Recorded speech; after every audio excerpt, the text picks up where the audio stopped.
Assalamualaikum warahmatullahi wabarakatuh.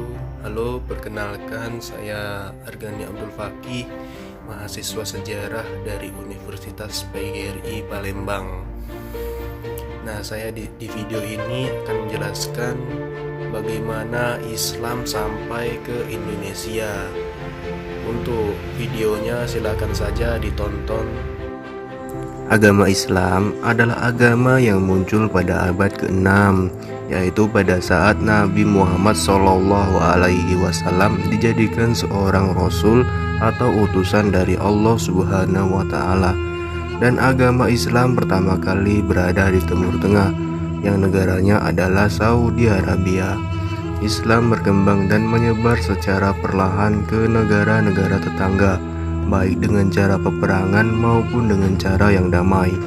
Meski Islam berasal dari Saudi Arabia atau Timur Tengah, tetapi masyarakat Islam terbanyak ada di Indonesia.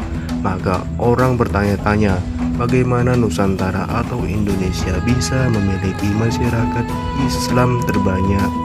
Bagaimana kisah dari agama Islam sampai ke Indonesia? Pertanyaan pun dijawab dengan bukti-bukti peninggalan yang ada di Indonesia. Sebagai bukti penelitian, teori-teori dan pernyataan pun muncul untuk membuktikan keberadaan Islam di Indonesia. Maka pada video ini akan dibahas mengenai teori masuknya Islam ke Indonesia dan bagaimana penyebaran Islam di Indonesia. Teori masuknya Islam ke Indonesia. Ada beberapa teori terkait sejarah masuknya ajaran Islam ke Indonesia. Agama Islam masuk ke Nusantara Indonesia melewati perjalanan panjang dan dibawa oleh kaum muslim dari berbagai belahan bumi. Kini, Indonesia menjadi negara dengan penduduk muslim terbesar di dunia. Menurut beberapa teori yang ada, ajaran Islam masuk ke Indonesia melalui orang-orang dari berbagai bangsa. Sebagian dari mereka ada yang datang ke Nusantara untuk berdagang sembari berdakwah. Ada pula kaum ulama atau ahli agama yang memang datang ke Nusantara untuk menyebarkan ajaran Islam. Terlepas dari perdebatan dan diskusi yang kemudian muncul, keempat teori terkait masuknya Islam di Indonesia tersebut antara lain yaitu teori India atau Gujarat, teori Arab Mekah, teori Persia Iran, dan teori Cina. Yang pertama yaitu teori India atau Gujarat. Teori yang dicetuskan oleh Dewes yang lantas dikembangkan oleh Ugronje, Pitsnapel, Sutterheim, Mokwete, hingga Sucipto. Ini meyakini bahwa Islam dibawa ke Nusantara oleh para pedagang dari Gujarat, India. Pada abad ke-13 Masehi, kaum saudagar Gujarat datang melalui Selat Malaka dan menjalin kontak dengan orang-orang lokal di bagian barat Nusantara, yang kemudian melahirkan Kesultanan Samudra Pasai sebagai kerajaan Islam pertama di Indonesia. Salah satu bukti yang mendukung teori ini adalah ditemukannya makam Malik As-Saleh dengan angka 1297 Masehi. Nama asli Malik As-Saleh sebelum masuk Islam adalah Marah Silu.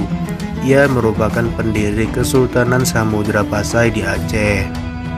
Dikutip dari buku Arkeologi Islam Nusantara 2009 karya UK Tejandra Sasmita, corak batu nisan Sultan Malik As-Saleh memiliki kemiripan dengan corak batu nisan di Gujarat. Selain itu, hubungan dagang antara Nusantara dengan India telah lama terjalin. Di samping itu pula ditemukan batu nisan lain di pesisir utara Sumatera bertanggal 17 Zulhijjah 831 Hijriah atau 27 September 1428 Masehi. Makam ini memiliki batu nisan serupa dari Cambai, Gujarat, dan menjadi nisan pula untuk makam Maulana Malik Ibrahim. salah satu wali Songo yang wafat pada tahun 1419 Masehi. Selanjutnya ada teori Arab atau Mekah. Teori selanjutnya tentang masuknya Islam di Indonesia diperkirakan berasal dari Timur Tengah, tepatnya Arab. Teori Arab atau Mekah ini didukung oleh Van Leur, Anthony H. Jones, Arnold, hingga Abdul Malik Karim Amrullah atau Buya Hamka. Menurut Buya Hamka, Islam sudah menyebar di Nusantara sejak abad ke-7 Masehi. Hamka dalam bukunya berjudul Sejarah Umat Islam tahun 1997 menjelaskan salah satu bukti yang menunjukkan bahwa Islam masuk ke Nusantara dari orang-orang Arab. Bukti yang diajukan Hamka adalah naskah kuno dari Cina yang menyebutkan bahwa sekelompok bangsa Arab telah bermukim di kawasan pantai barat Sumatera pada 625 Masehi. Di kawasan yang pernah dikuasai Kerajaan Sriwijaya itu juga ditemukan nisan kuno bertuliskan nama Syekh Rukunuddin, wafat tahun 672 Masehi. Teori dan bukti yang dipaparkan Hamka tersebut didukung oleh Arnold yang menyatakan bahwa kaum saudagar dari Arab cukup dominan dalam aktivitas perdagangan ke wilayah Nusantara. Sebagian dari pedagang Arab tersebut kemudian menikah dengan warga lokal dan membentuk komunitas Muslim. Mereka bersama-sama kemudian melakukan kegiatan dakwah Islam di berbagai wilayah di Nusantara. Yang selanjutnya ada teori Persia. Teori ini bahwa ajaran Islam masuk ke Nusantara dari bangsa Persia atau wilayah yang kemudian menjadi negara Iran pada abad ke-13 Masehi, didukung oleh Umar Amir Hussein dan Hussein Jayadiningrat.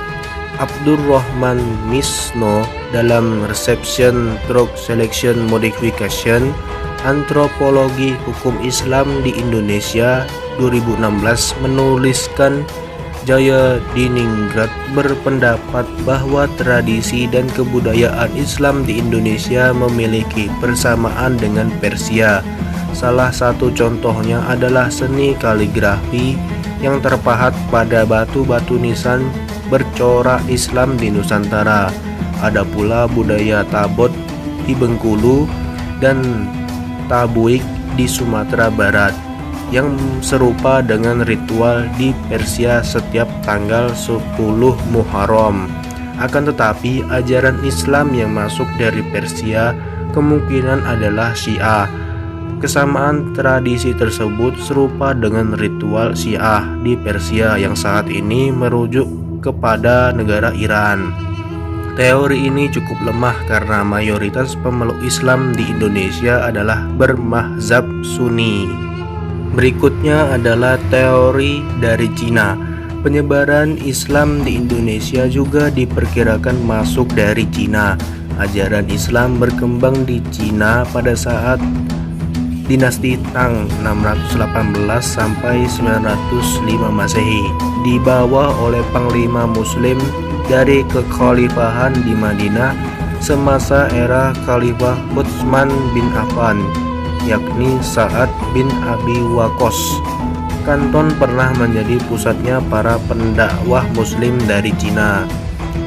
Jean Berli 2004 dalam buku Islam in China menyebut relasi pertama antara orang-orang Islam dari Arab dengan bangsa Cina terjadi pada 713 Masehi. Diyakini bahwa Islam memasuki Nusantara bersamaan migrasi orang-orang Cina ke Asia Tenggara dan memasuki wilayah Sumatera bagian selatan Palembang pada 879 atau abad ke-9 Masehi.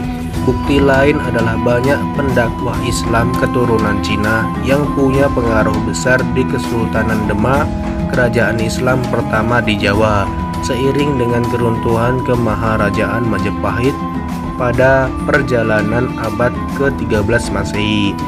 Sebagian dari mereka disebut Wali Songo. Dalam buku sejarah yang ditulis oleh Nana Supriyatna diungkapkan Kesultanan Demak didirikan oleh Raden Patah, putra Raja Majapahit dari istri seorang perempuan asal Cina yang telah masuk Islam. Raden Patah yang memiliki nama Cina Jin Bun memimpin Demak bersama Wali Songo sejak 1500 Masehi. Dari semua teori di atas telah dijelaskan bagaimana masuknya Islam di Indonesia. Sekarang kita akan membahas bagaimana cara penyebaran Islam ke masyarakat Indonesia.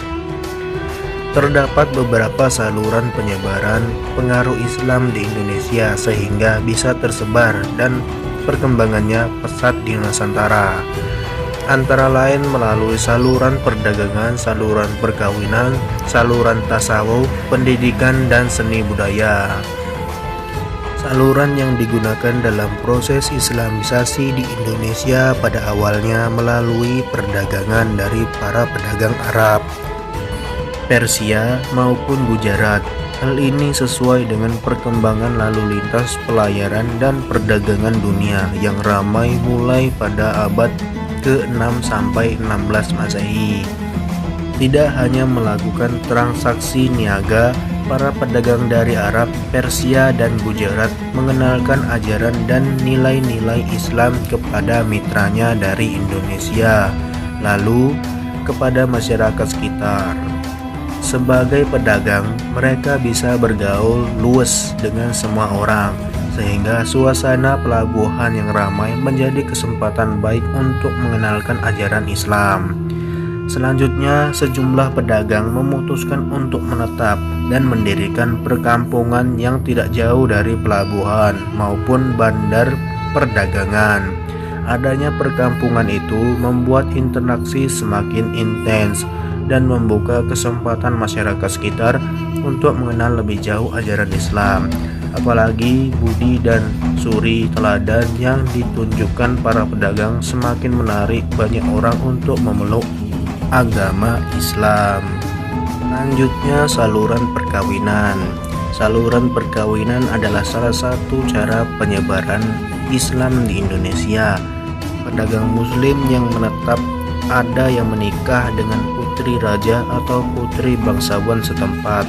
Karena kedudukan pedagang ini terhormat di mata masyarakat, pihak pedagang mensyaratkan pihak calon istri untuk mengucapkan kalimat syahadat terlebih dahulu, sehingga anak-anak hasil pernikahan mereka pun menganut agama Islam yang dianut orang tuanya.